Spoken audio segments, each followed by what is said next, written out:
So when we talk of communications, first of all, the greatest thing is the communication between human beings. And when we have to think of the communication with the human beings, many people think that by aggression you will communicate better, which is not true. I mean, if somebody wants to get something out of someone, say, so you go there and just talk. I have to have, how can you do it, this, that. As it is, it's no. But if you are sweet and start talking sweetly, then 99% will definitely dissolve. So to dissolve people with sweetness, how to do it, that trick one has to learn.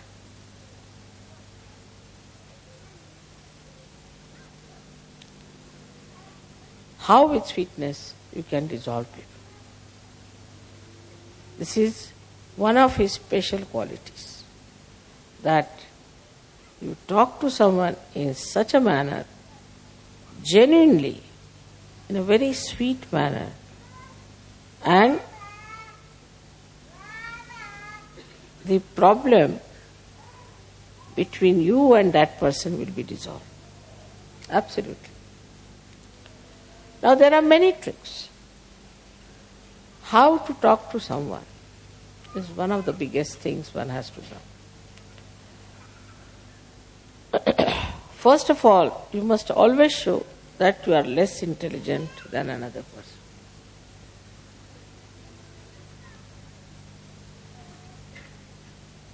Like I'm talking to scientists, I will say, I'm sorry, I don't know any science, No good for scientists. So they feel, very good.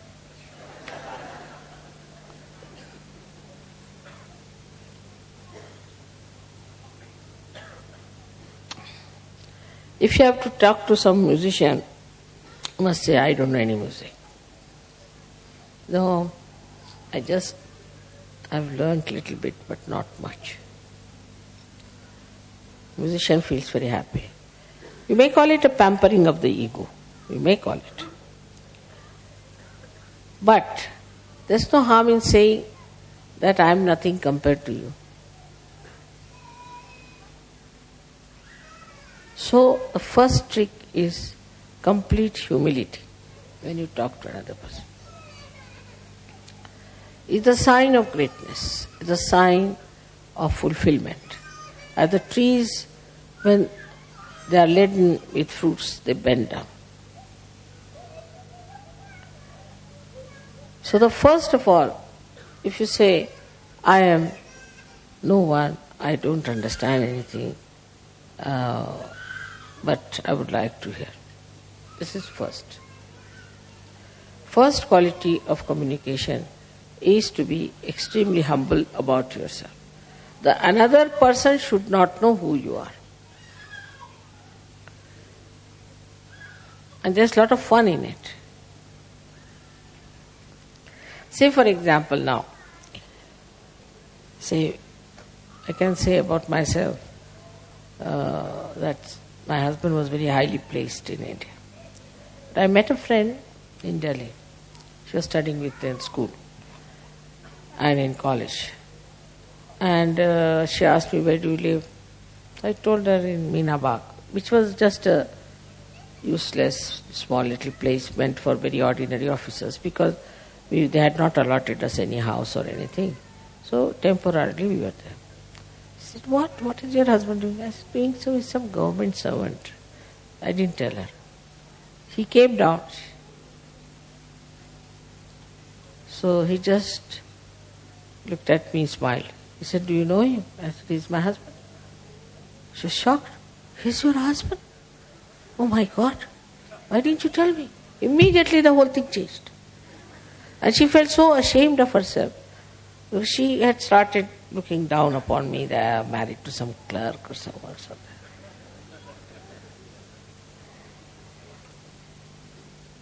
So, The best thing is to play down. Play down everything. Now, I know of certain Sahaja, they say, oh, Mother has given me such powers, I can do this, I can do that. This boastfulness is of no use. I haven't got any powers, you see. I am a Sahaja, that's all. But if you want, I can try.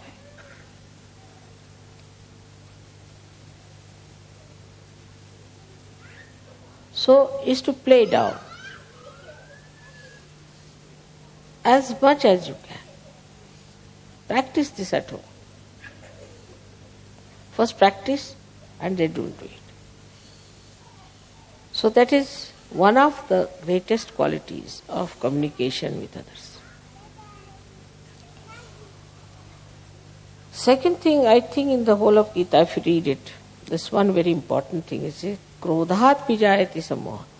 See, among all the worst things that we have, according to him, we have 6 enemies. But in Gita, he started with krodha. He said, starts with krodha, with anger.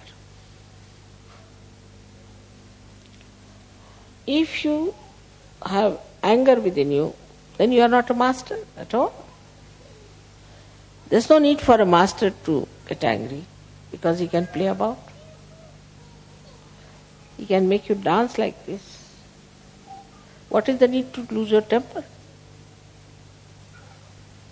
But that mastery, if you don't have, of handling people, then after 5-6 minutes of talk, your voice starts raising and something starts barking. Because that temper is still inside you burning. But for a master, there should be no temper. No need. He has started with krodha, that with the krodha all problems start. From one to another, to another, to another. So we should watch out if we are angry people. Anger comes from Vishuddhi.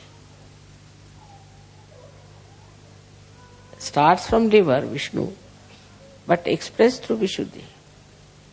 Face becomes red, eyes become red. From the mouth, you start saying all kinds of horrible things, and the whole expression becomes so different when you are angry. So this anger is to be seen. Where is it? Within us, where is it, this anger? Liver? All right, I'll put it right. So to master it, you have to face yourself clearly.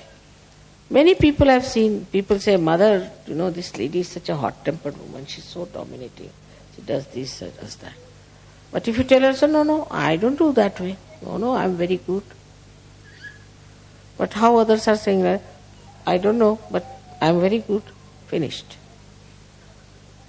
If somebody is saying that, then you watch yourself. Do you get into tempers or not? Are you losing your temper? It's very easy to make it out. Then face. So the trick of the trade is to face yourself and see for yourself how much you are lacking. So first is humility, which should be genuine. And secondly is equanimity. No temper. There is no need to take to temper. At the most you can say, hey, what are you doing? Why are you doing that way? Now if you do something, maybe something I might say which I do not like, so I don't want to say like that. At the most, up to that point is all right, that you should say that I dislike it. But not to go further with it. If you just stop at a point, then this habit of getting into temper will go away. This arrogance will go. Which has to go. This arrogance has to go, this temper has to go, and then you will be surprised, you will feel very much relieved. Because this anger once it comes in, reacts and catches your left Vishuddhi, and you become guilty. You feel very bad. Why I said so? I should not have said. So Vishuddhi is finished. Left Vishuddhi means it's a headache. It goes on accumulating like a storehouse there, all your anger, temper, whatever you have. And this left Vishuddhi catches. And you know the problems of left Vishuddhi. So if you get angry with someone, don't feel guilty. But go before the mirror and slap yourself nicely twice. Now you get angry with yourself. Let me get angry. Then stand before the mirror. Shoot, like that. In the same manner as you get angry, try to act. So you never feel guilty. Or maybe more angry would be better. So you empty out your left Vishuddhi. Next time you won't do it. But feeling guilty means you'll again repeat the same thing. So this temper is expressed by men differently and women by differently. And I'm very much worried about the women sometimes because they take to water power. Then I'm lost. But those who have ego too much cry much more. That's the sign. I've seen. If you say anything to them, immediately they start crying. Because already the left Vishuddhi is there full, like a full balloon. When you touch them, it becomes water. But men, their temper is different style, as you know very well. That when they get angry, they might fight with each other, box everyone, and then settle down nicely and have something to drink. Let us have it out, you see, they'll say. Take out. But women don't. They keep it there.